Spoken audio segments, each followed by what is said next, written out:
your show? Terrific. Heard about a new restaurant, Big Mike's Tavern. I thought maybe we'd go down there this weekend. What night would be good? Forget it.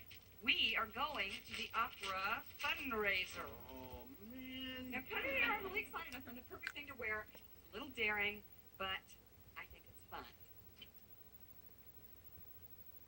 A tuxedo? Yeah, what do you think? What's so funny? I just never been out with a maitre d' before.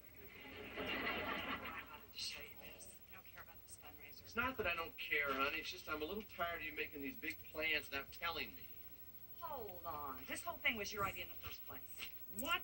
Yes. Mrs. Larson asked us at church 2 months ago, and you said, oh, yeah, we'd love to come. I didn't mean that. I was being polite. Well, she thought you meant it. I thought you meant it. You should say what you mean. Like you do. Yes, like I do.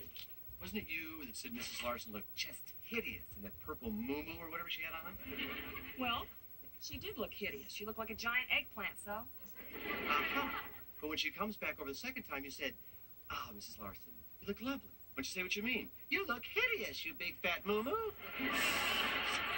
She didn't ask me if she looked hideous. She asked you if we were going to the fundraiser. You said yes, so she sent the tickets.